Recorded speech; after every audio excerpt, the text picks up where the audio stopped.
Sponsored by कब्ज और उससे संबंधित तकलीफों का समाधान, बैद्यनाथ कब्ज आहार दे, कब्ज में आराम, प्राकृतिक और सुरक्षित। As the ongoing Israel-Hamas war leads to fears of an escalation into a full-fledged war, Hamas's al-Qassam brigade, the Palestinian Resistance fighters, again brutally targeted Israeli soldiers in Khan Younis and Gaza, ambushing a large force of 30 Israeli infantry troops. Another group of fighters confirmed that they targeted Israeli soldiers with thermobaric shells, resulting in the loss of lives of 5 members of the Israeli forces. Meanwhile, Israeli Prime Minister Benjamin Netanyahu had his first conversation in 27 days with United States President Joe Biden and discussed efforts to secure the release of all the remaining hostages from Gaza.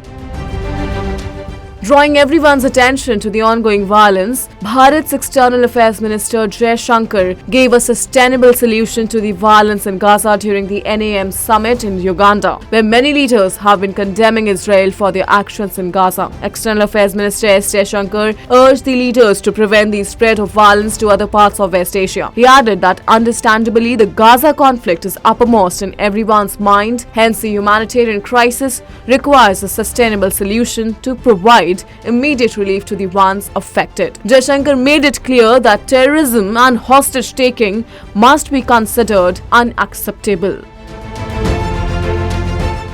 Meanwhile, the US president has also stressed that although the Israeli military has been continuously putting pressure on Hamas, it is their responsibility to make sure that there is a reduction in civilian harm in the Gaza Strip. Briefing about the discussion between the US president and Israeli Prime Minister regarding the release of hostages, John Kirby, White House National Security Council spokesman, said that the two leaders discussed the efforts being made to seal a deal on further release of the hostages.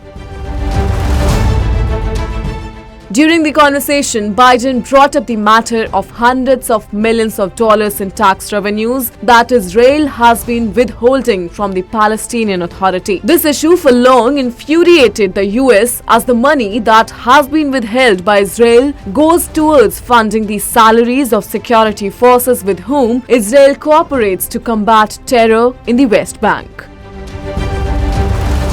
In the meantime, Russia initiated talks with a delegation of members of the Hamas terror group in Moscow in a bid to calm the situation in the Middle East. The Hamas delegation was led by senior official Moza Abu Marzouk, and the Russian team was led by Deputy Foreign Minister Mikhail Bogdanov. Ministry stated that it stressed on the need of an immediate release of civilians, including 3 Russian nationals who were held captive by Hamas terrorists on October 7 when they launched a brutal attack on Israel. A senior minister in the Israeli War Cabinet, who is also a former chief of staff of the Israel Defense Forces, said that only a ceasefire deal could help in releasing hostages held captive by Hamas. He underlined that Israel would unlikely be able to achieve the aim of total victory over the Hamas terrorists.